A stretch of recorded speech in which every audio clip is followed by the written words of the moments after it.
as Apollo 11 embarked on mankind's bold adventure to land on the moon.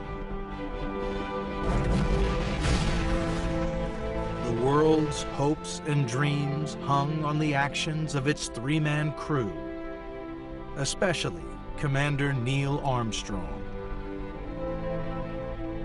With the skills that had made him one of America's finest aviators, Armstrong marked his place in history with these famous words. It's one small step for man, one giant leap for mankind. But what was it that had brought him to this historic moment? Armstrong had climbed to the pinnacle of his profession. Tested in combat in the skies over Korea. Reaching to the limit of the atmosphere as an elite test pilot. And on into space, where his cool head saved lives. And finally, accepting a lifelong mantle of fame that didn't always sit well with him. We ask a lot of our heroes. We put a burden on them, put a burden on Neil Armstrong that he didn't enjoy. So who was Neil Armstrong? His story now told by those who lived, loved, and worked with the first man on the moon. Up next on Nova.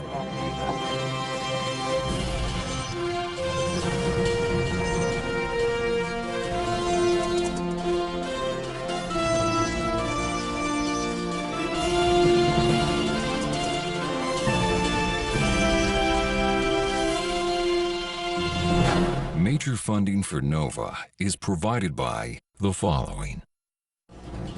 The David H. Koch Fund for Science, supporting NOVA and promoting public understanding of science. And the Corporation for Public Broadcasting, and by PBS viewers like you. Thank you. I believe that this nation should commit itself to achieving the goal before this decade is out of landing a man on the moon and returning him safely to the earth. When President John F. Kennedy articulated this bold vision in 1961, he pinned American technological supremacy and national pride on winning a race to the moon. The stakes were huge.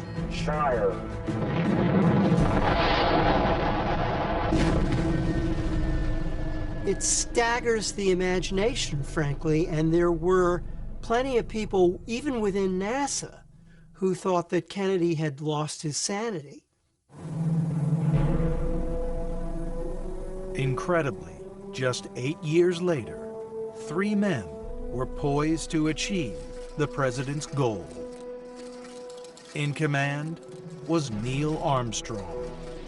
We, the crew of Apollo 11, are privileged to represent the United States in our first attempt to take man to another heavenly body.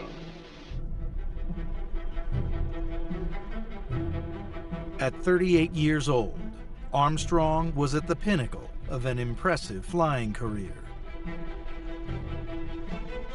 An innate steadiness, along with exceptional aviation skills, had seen him through the Korean War, allowed him to master the most unforgiving aircraft as a test pilot, and brought a crippled spacecraft safely back to Earth.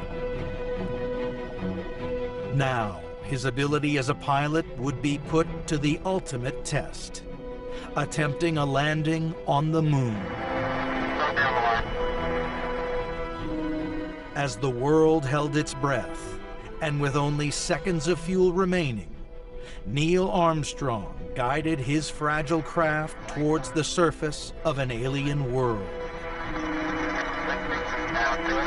He was about to complete a journey that for him had begun more than 30 years before, when he had first taken flight as a young boy.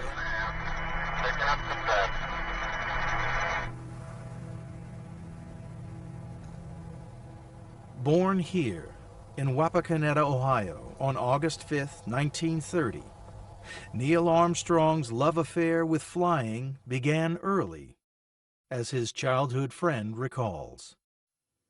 When he was like 5 years old, his father took him on an airplane ride on a tri-motor. Dad got sick, but Neil just absolutely loved it. The mid-1930s was a golden age of flight in America. And like many other young children, Neil's first taste of being airborne left a lasting impression. This was the start and the feeling of being airborne and actually flying like a bird. It kindled his inspiration to fly. He absolutely loved everything about flight. He would have 3 or 4 model airplane projects going on all the time, mostly gliders. Then he got into the rubber band type, and he just kept building bigger and bigger ones and better ones. We both made models early, and of course our desire then, as it was later in our careers, was to make these things go higher and faster. And my solution to higher and faster was you took a couple of extra turns on the rubber band. Neil's solution, he built a wind tunnel. When we were ready for the test, he said, "Go get Mom." I said, "Neil wants you to see something." And he turned it on. And all of a sudden the house shook. And I mean, the house really shook.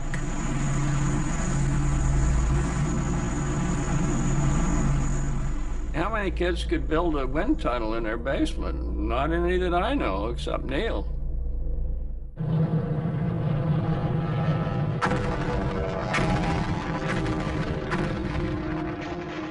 Neil's infatuation with flying was fueled as America entered the Second World War in December 1941.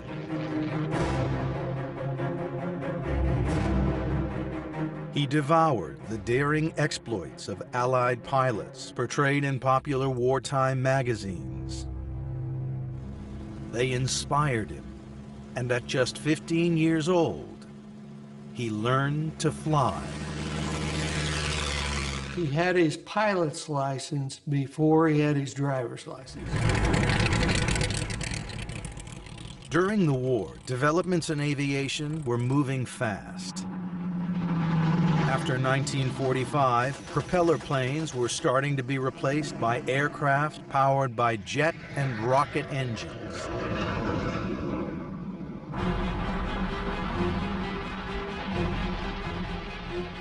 Then came an event that shook the aviation world.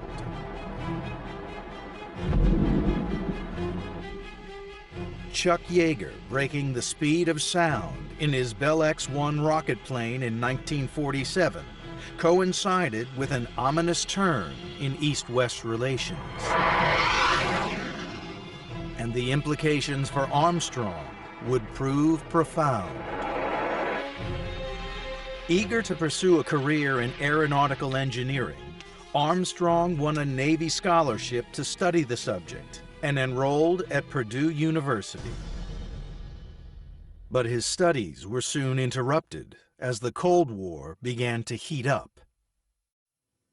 At the end of his second year, which would have been 1950, the Korean War started. Backed by Communist China, North Korea invaded South Korea. When America responded by scrambling its armed forces, Armstrong found himself at war. He was 20 years old.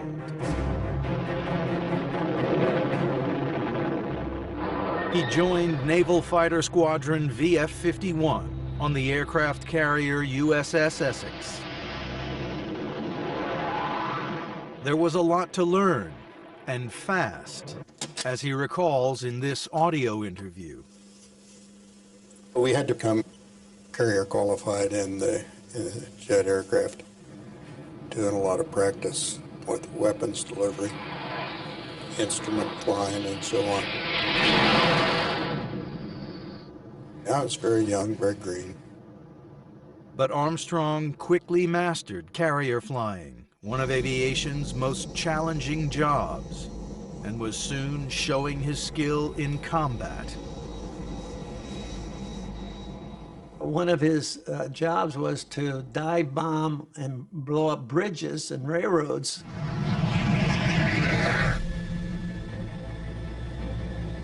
And he said that the North Koreans strung up wires. For low-flying pilots, anti-aircraft cables were an ever-present danger. They were hard to spot, even for the sharp-eyed Armstrong. I actually ran through a cable, an anti-aircraft cable. It knocked off about 6 or 8 feet of my right wing.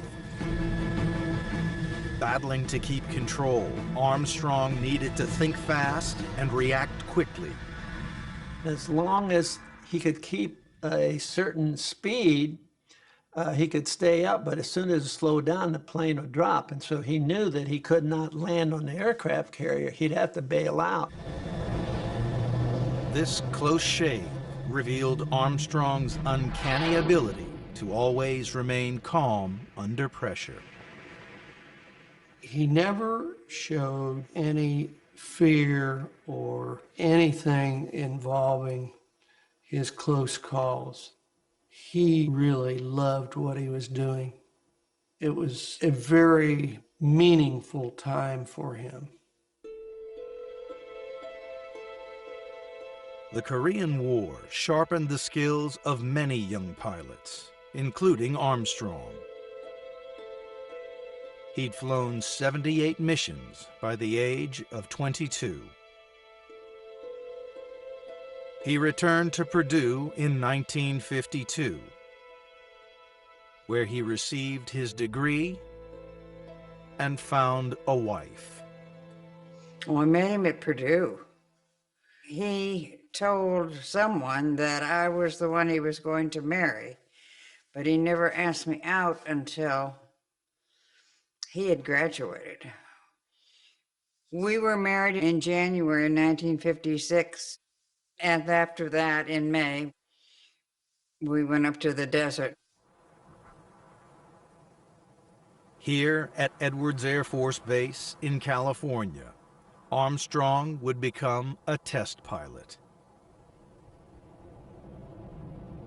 Edwards was the Mecca for America's elite aviators.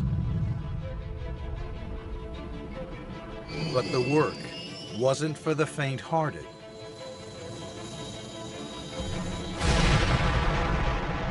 It required a cool head, quick thinking, and the ability to understand how an untested machine would react in an untried environment.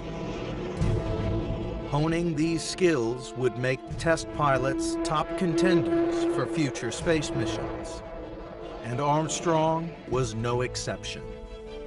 We were out at the edges of the flight envelope all the time, testing limits. If memory serves, there were 17 aircraft, pretty much all different. A lot of ex-airplanes and fighters, and a B-47 and a couple of B-29s, and all kinds of exotic aircraft. Then, as they became more confident of my abilities, they gave me more and more jobs. And I did a lot of different test programs in those days. The kinds of flying that he did at Edwards really put him in the elite top of the test flying fraternity. But one machine at Edwards pushed Armstrong higher and faster than any other. The X-15. And uphill at 33,000. The X-15 was literally crossing the boundary from aviation into spaceflight. And it was an incredibly demanding vehicle to fly. Half plane, half spacecraft, the rocket-powered X-15 was the cutting edge of aviation technology. It flew at hypersonic speeds, more than 6 times faster than sound, soaring over 50 miles in altitude.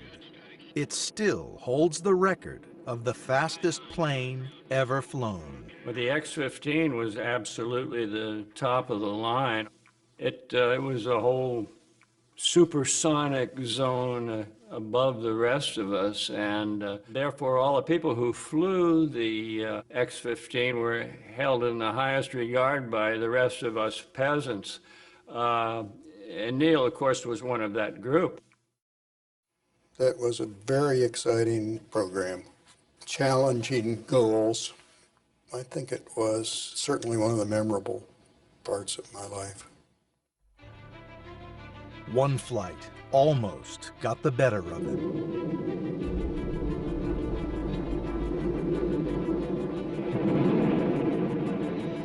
I got the nose up above the horizon, and I found I was actually, skipping outside the atmosphere. I had no aerodynamic controls. Soaring out of the atmosphere at almost a mile a second, Armstrong was unable to keep control. What I couldn't do is get back down in the atmosphere.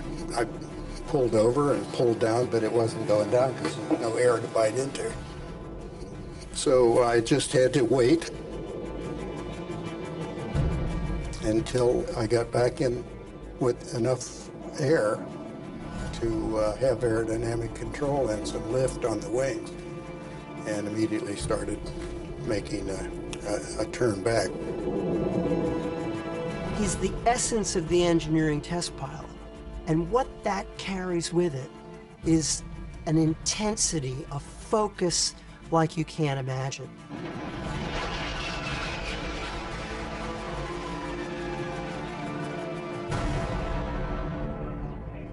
The X-15 further challenged and sharpened Armstrong's flying ability. But his young family also faced challenges at Edwards. It was totally different, foreign to anything I'd ever known in my life. That's where we lived when Rick was born. And then shortly thereafter, Karen. In 1961, age 2, Karen fell seriously ill. Karen was a precious thing, and she developed a tumor in her brain, and we could not save her. The death of Karen really hurt him. It was the only time that I had ever seen him really, really hurt. Couldn't talk about it. Despite his loss, to all outward appearances, Armstrong remained focused on his duties as a test pilot. But beyond the skies at Edwards, the space race was on.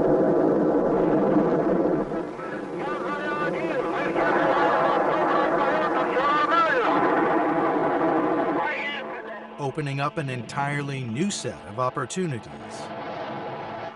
All right, lift off and the clock has started. America's manned space program began with Project Mercury in 1961. 6 short flights, each carrying a single astronaut.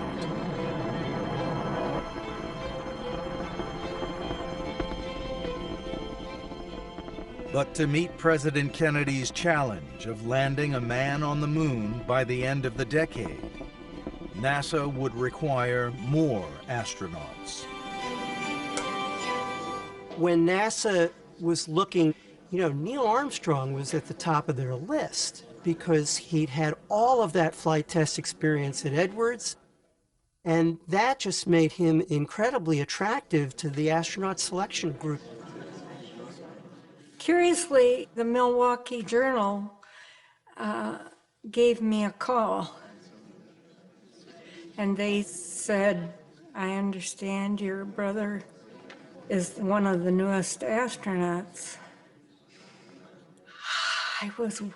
I think I was speechless.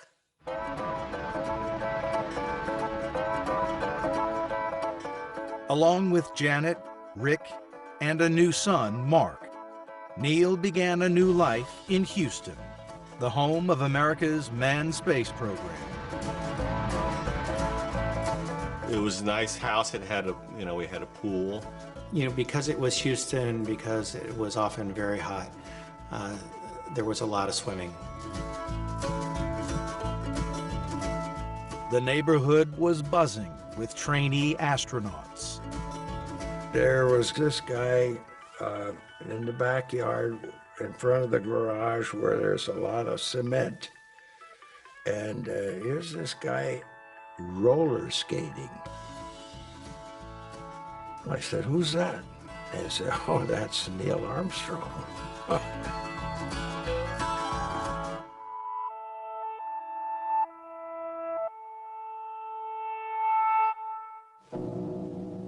By 1964, NASA's blueprint to reach the moon was taking shape, as this animated film of the time shows. It was called Project Apollo. The plan went like this. Guzzling 15 tons of fuel a second at launch, the giant Saturn V rocket would send the Apollo spacecraft, both the command and lunar module, into space. After about 69 hours, they go into orbit around the moon. Once there, the spacecraft undock, the command module remains in orbit, while the lunar module attempts the landing.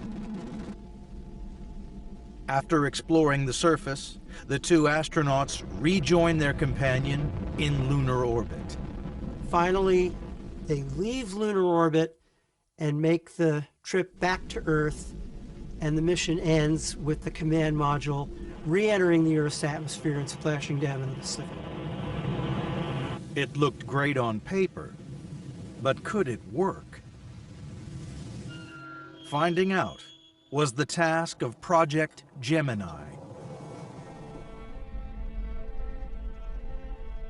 The demands of a lunar mission were so great. You had to learn how to rendezvous in space. You had to keep people happy and healthy for up to 2 weeks in space. They had to be able to work in the vacuum of space, in a space suit, a pressurized suit. I feel like $1 million. I'm gonna talk to you. So Gemini was really the way that NASA could learn to master these complexities in the relative safety of low Earth orbit. Armstrong's first spaceflight was Gemini 8 in 1966, a daring mission to attempt the first docking in space with an unmanned spacecraft called Agena. His co-pilot was Dave Scott. Well, yes, the whole program depended on docking. Docking had to be proven, or we couldn't go to the moon. So it was a critical mission, yeah. Squeezed into their tight-fitting Gemini capsule, the pair prepared for launch. Neither of them knew what lay in store. 3, 2, 1, 0. We have ignition. And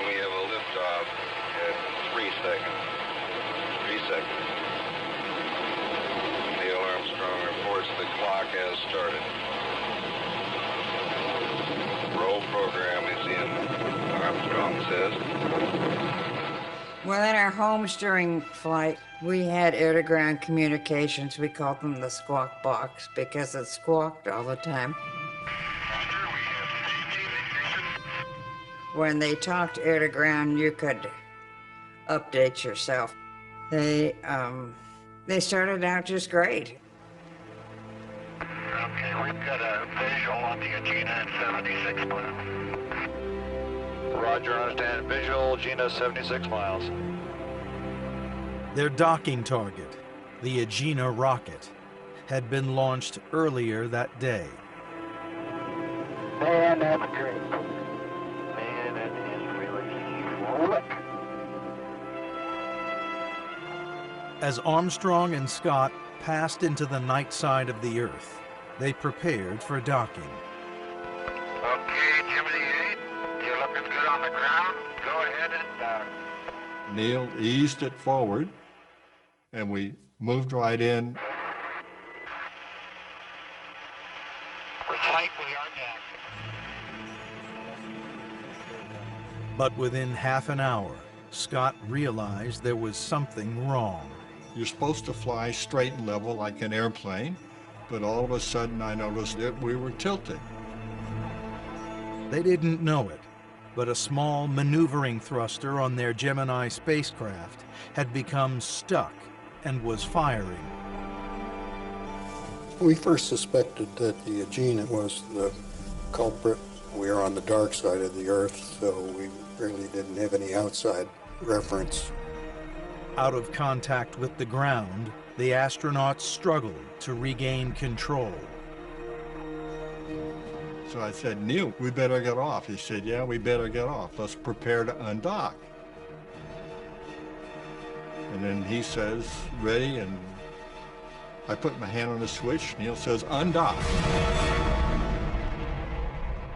And then things start really moving.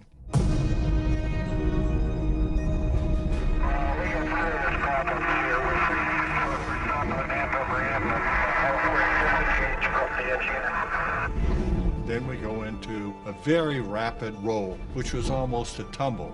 And at that point, we realized that it wasn't the Agena, it must be the Gemini.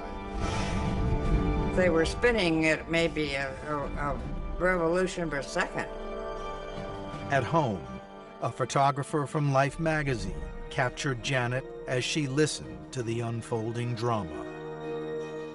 And there was a very strong concern that they would black out. And that would be it. It would be over. And then NASA cut the squawk box. I didn't like that. So I went over to NASA and I was refused entry.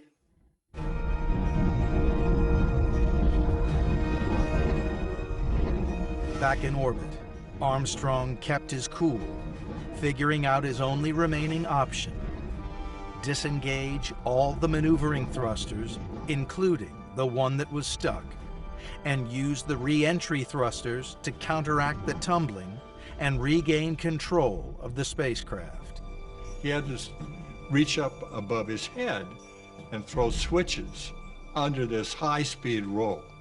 That's amazing that he was able to do that. And he knew exactly where the switches were, exactly which ones to throw. Okay, we're regaining control of the spacecraft slowly. Roger, copy. I mean, the guy was brilliant. He knew the system so well that he found a solution. He activated the solution under extreme circumstances. And I gotta say, it was my lucky day to be flying with Mr. Neil Armstrong.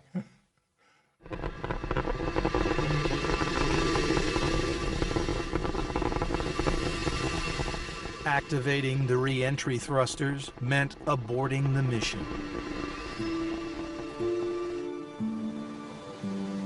And a couple of hours later, the crew splashed down in the South China Sea. Armstrong had cut short the flight, but he'd saved their lives.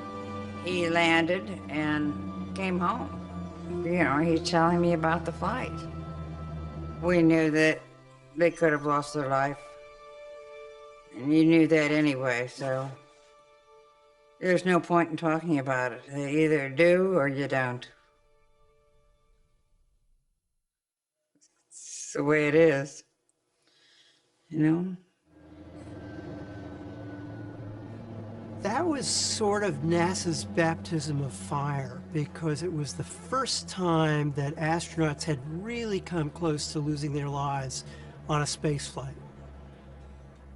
I don't think there's any doubt that the people who were running the show in Houston saw Neil's performance on Gemini 8 as a real demonstration of what he was capable of under pressure in a crisis.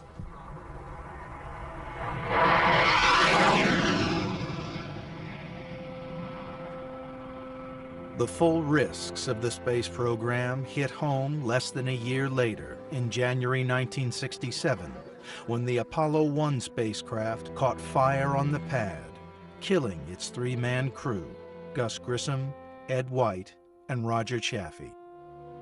Armstrong found himself burying his friends. Everybody's attitude that I knew was this is a real disaster. But we go on because we know Gus and Ed and Roger would want us to go on, wouldn't want us to stop.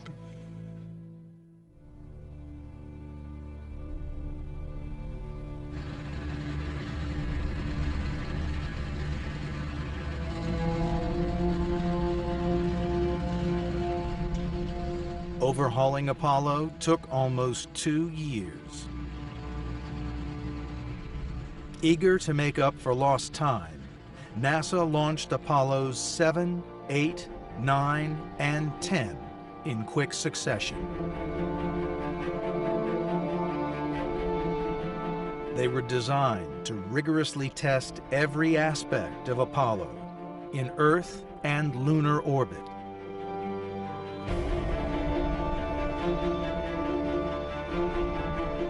Armstrong's next trip into space hinged on the success of these missions. NASA's flight roster called for him to be backup commander of Apollo 8 in December 1968, and it placed him in line to command Apollo 11. As it turned out, this would be the first mission to attempt a landing on the moon. Nobody thought that all those preliminary flights would go as perfectly as they did. And nobody would have predicted that you would arrive at July 1969 and Apollo 11 would actually be the first attempt to land on the moon. Joining Armstrong was Command Module pilot Mike Collins. Lunar Module pilot Buzz Aldrin would attempt the landing with Neil. If all went well, Commander Armstrong would be first out on the moon. But in characteristic fashion, he played it down. Neil's attitude is, I'm not going to be number one on the moon. What I saw in his attitude was, I'm training to be the first one to attempt the landing on the moon. Landing on the moon would be unlike anything anyone had experienced. To get a feel of flying in lunar gravity, Armstrong practiced in this, the Lunar Landing Research Vehicle, affectionately called the Flying Bedstead. It was not the most stable flying machine that you could ever step into. If you tilted too far over, or if something happened to the rocket engines, you'd fall out of the sky and you'd be dead.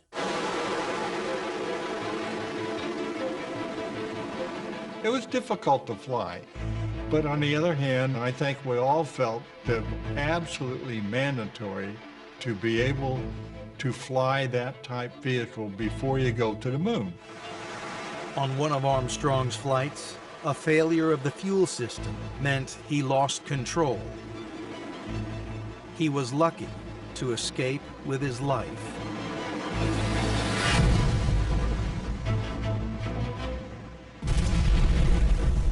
But he brushed it off as if nothing had happened. And that was so classic Neil Armstrong that he wasn't going to let that get in the way of the rest of his day. There was work to do, and he did it. Cape Kennedy, Florida. Over 1 million people came to watch Apollo 11 leave for the moon on July 16, 1969. Among them was Armstrong's childhood friend. The day before the launch, we had a tour of the facilities there at Cape Kennedy. And we stood in front of the rocket while my wife took our picture, and we shook our hands, and we said, congratulations that we finally got Neil on a good job at last. And then we gave him a salute. We didn't say goodbye, it was more like good luck, and he leaned over and gave me a little peck on the cheek. Just a little bitty kiss, and then he turned around and was gone. Launch operations manager Paul Donnelly wished the crew on the launch team's behalf good luck and Godspeed. Neil Armstrong reported back when he received the good wishes. Thank you very much. We know it will be a good flight. Actually, my wife took the movies. I was taking 35 millimeters shots. Liftoff. We have a liftoff. 32 minutes past the hour. Liftoff on Apollo 11. You feel it. Your body feels it inside. It shakes in a way that nothing else does. Neil Armstrong reporting the roll of pitch. I kept saying, go Neil, go Neil, go Neil, go Neil, go Neil.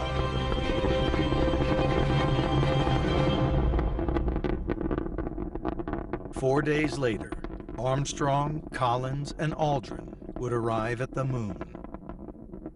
Then, they'd attempt one of the most daring exploits in human history.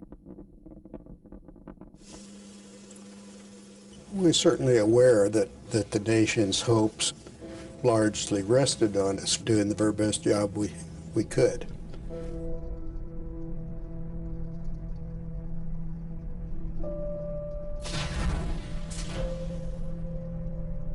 And Armstrong and Aldrin within the LEM, that will be their home for the next 30 hours or so.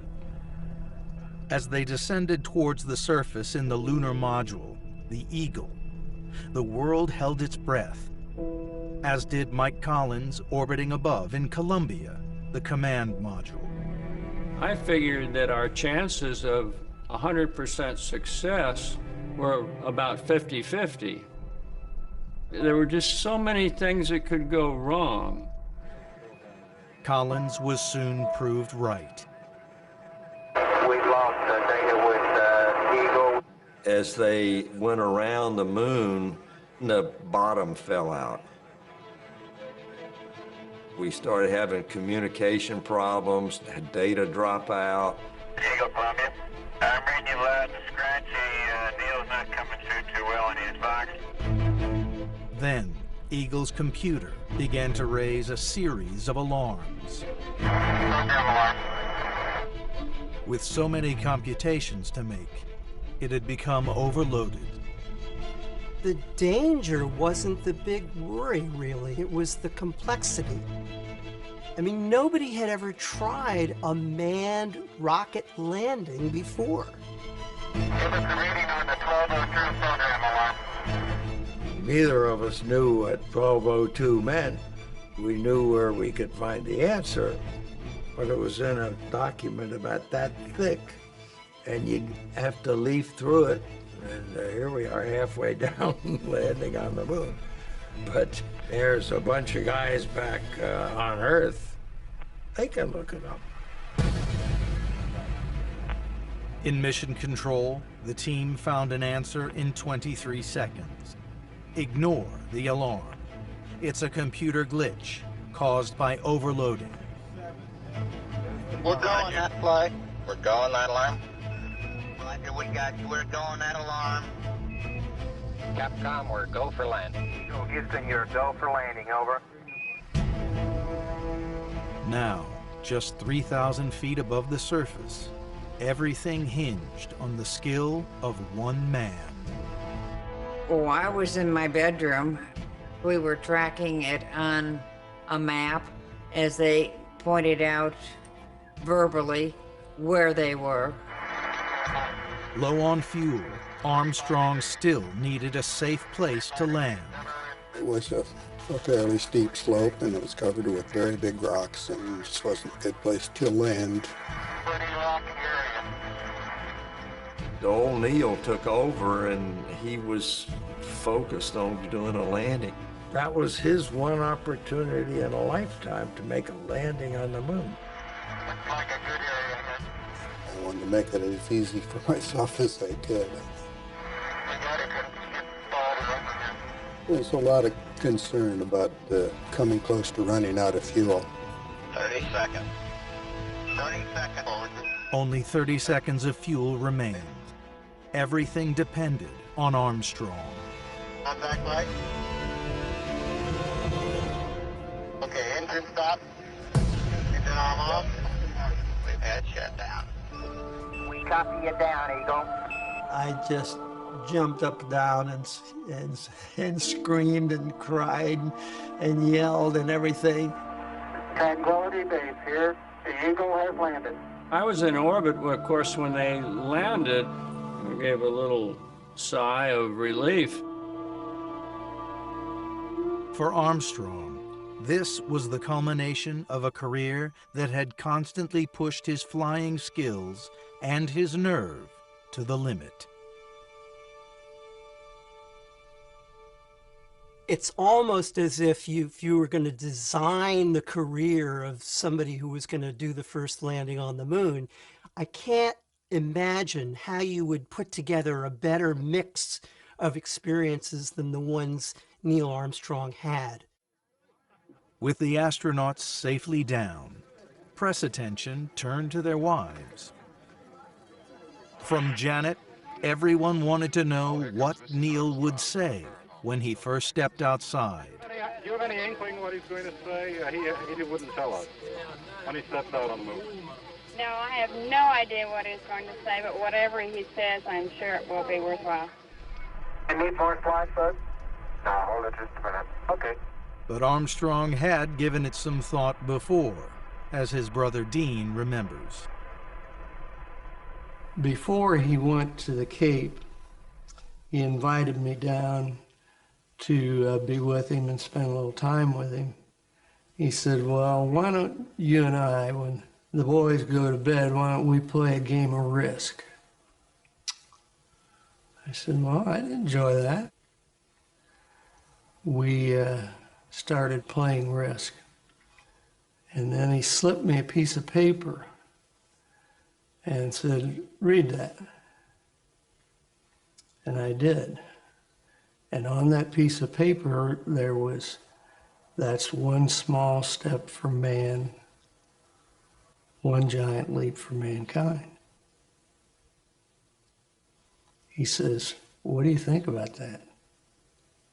I said, fabulous. People have had so many different versions of when and how Neil thought up those words. It was, that's one small step for a man. Okay. What he said when he came back from the flight was that he had given some thought to it before the mission, but he didn't decide what to say until he and Buzz were on the surface of the moon in the lunar module before they got suited up to go outside. I'm going to pull it now.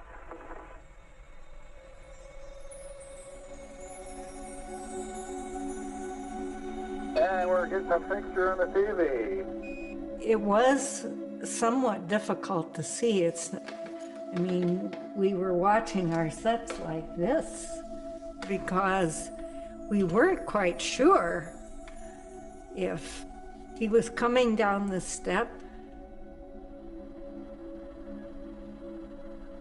I'm going to step off the limb now.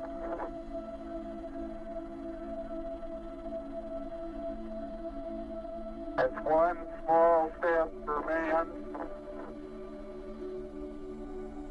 one giant leap for mankind. Perfect.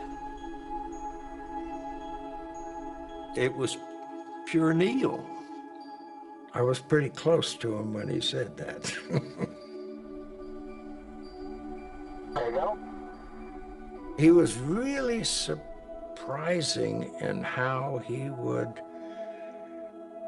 say just the right thing at the right time. Oh, it's overjoy, you know, unbelievable. I've never had such great feelings in my life. Isn't that something? Magnificent sight out here. Magnificent desolation. Finally, it began to sink in with me. That really is another planet. The EVA is progressing beautifully. I believe they're setting up the flag now. After years of preparation, the first 2 human beings on the moon simply marveled at what they were seeing. Oh, that looks beautiful, Neil. It has a stark beauty all its own. It's like much of the high desert of the United States. It's different, but it's very pretty out here. 2.5 hours later, the pair had climbed back inside the Eagle. We'd like to say from all of us in all the countries and in the entire world, we think that you've done a magnificent job up there today. Thank you. Couldn't enjoy it as much as we did. He got me there. He got me back safe. And I made a couple of mistakes. Fortunately, they were not that crucial. And I'm not going to tell you about them.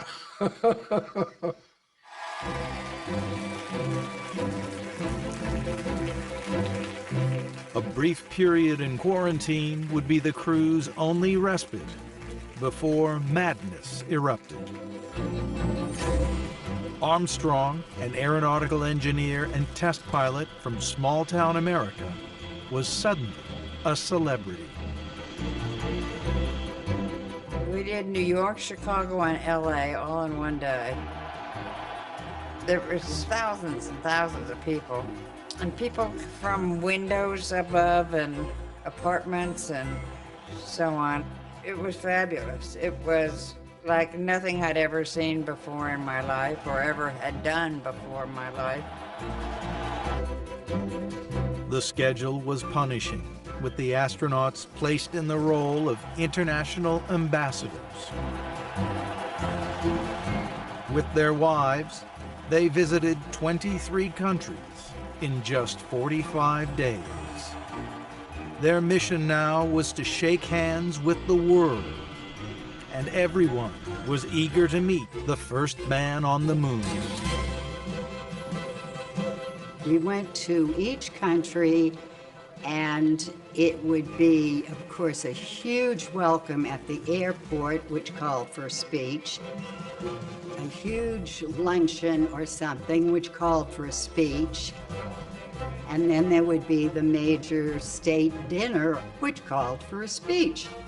And I always felt that Neil had the responsibility, the burden, if you will, of always saying the perfect thing. He was the star, but I have to say he had a pretty darn good supporting cast. This was the beginning. This is the beginning of it all. But there was nothing you could do. I mean, these people were just happy to see you. One of the other Apollo astronauts told me that when it comes to fame, it's like they're all a college football team, and Neil is the only guy in the NFL. I mean, he was on another plane.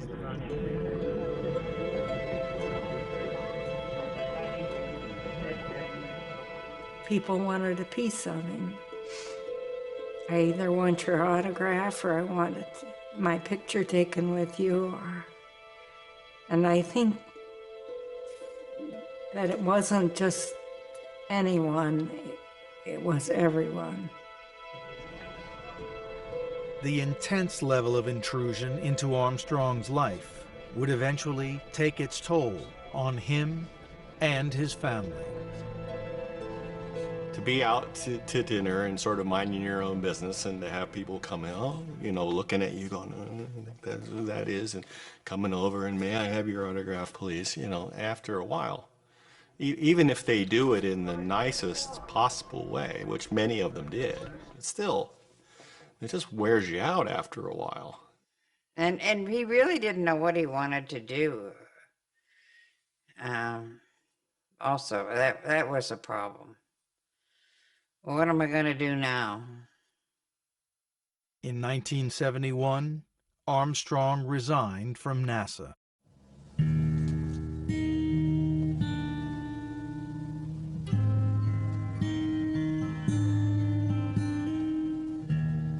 He chose instead to pursue his first love, aircraft design, and accepted a professorship at the University of Cincinnati, back in his home state.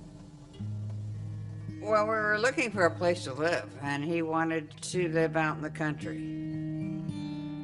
I guess he wanted to escape people. He wanted privacy. The Armstrongs bought this secluded farm in Ohio. It was a radical change of lifestyle, and not just for Neil. I'm not sure that Mom really wanted the farm life, but she did very well, and she was a trooper. Janet found herself managing the farm as Neil concentrated on teaching. But escaping his fame was never going to be easy. Whenever Neil Armstrong came onto the campus, there were a number of rather interesting reactions. Well, the first day was rather chaotic. As class was letting out, the media was massed outside the classroom, and he did in fact push the students out of the classroom and then quickly closed the door with himself inside the classroom.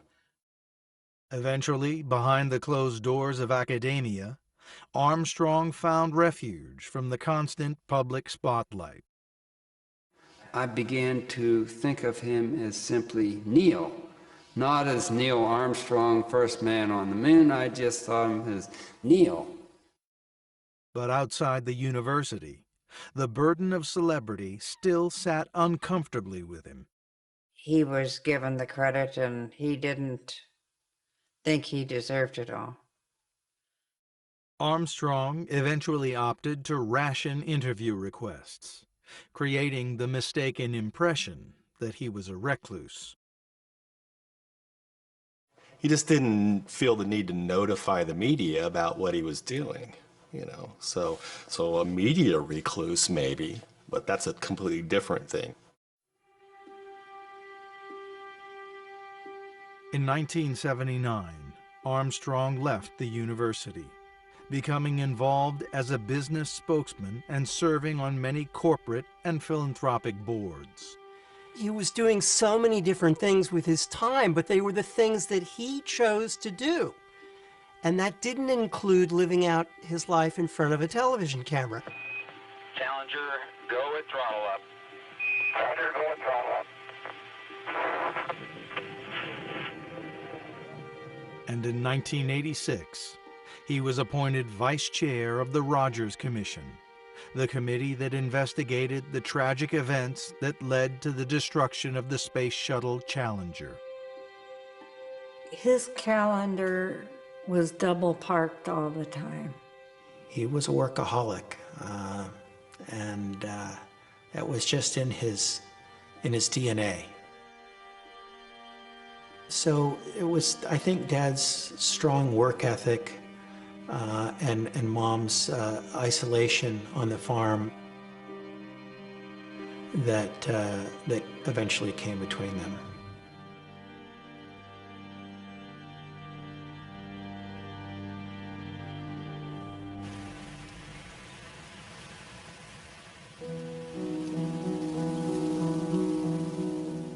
Janet and Neil separated in 1990, divorcing 4 years later.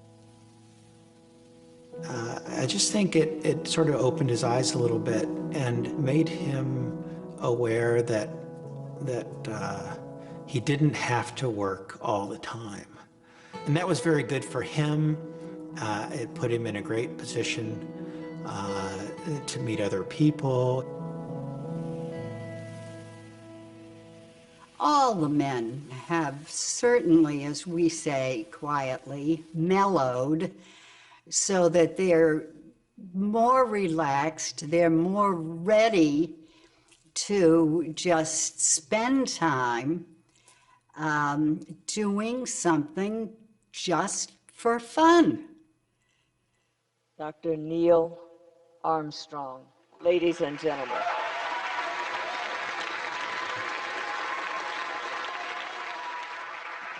Thank you so much. The method we use to descend from orbit to the surface of an alien world worked.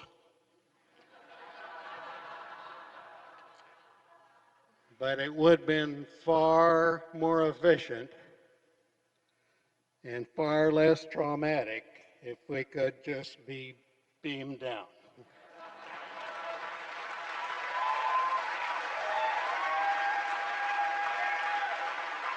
But Armstrong was far less sanguine about the direction the real space program was taking, and testified before Congress in 2010.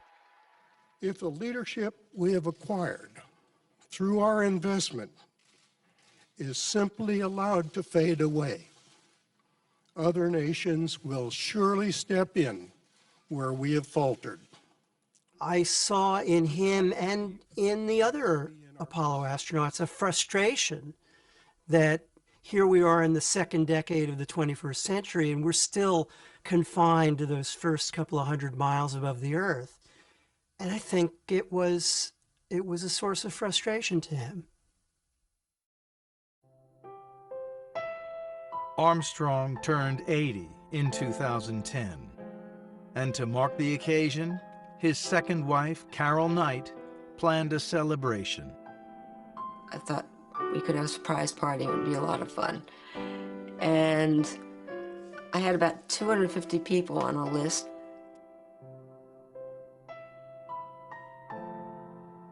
I think he was surprised. He put on a good act if he wasn't. After almost everybody left, you know, I went up to him and congratulated him on his birthday and everything, and he hugged me and he says, you know, I love you. And I said, I do too, Neil. We go back a long ways. He said, yeah, we do. That was the last time.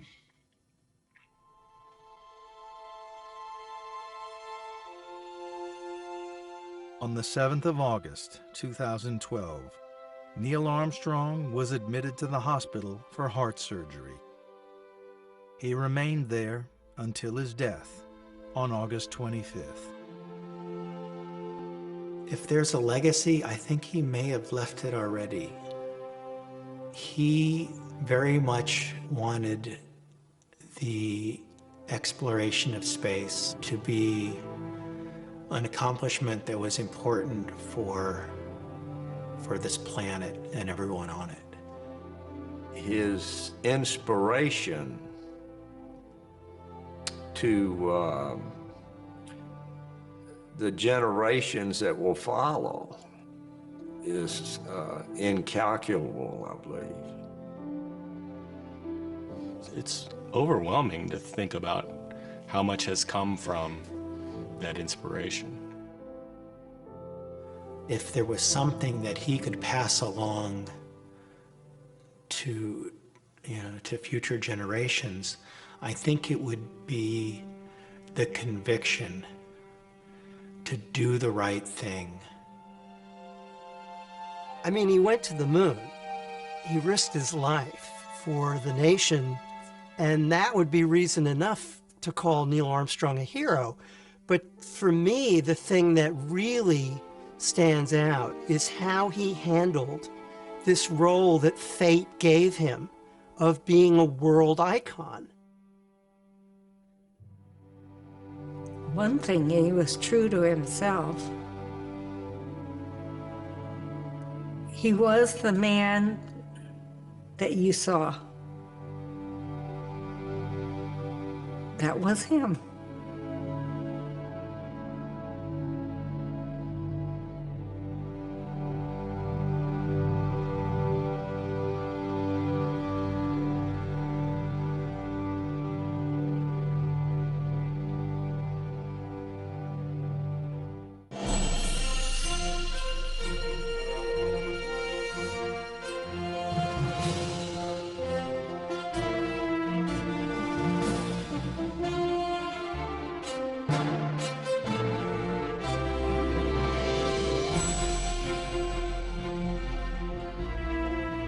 This Nova program is available on DVD. To order, visit shoppbs.org or call 1-800-PLAY-PBS. Nova is also available for download on iTunes.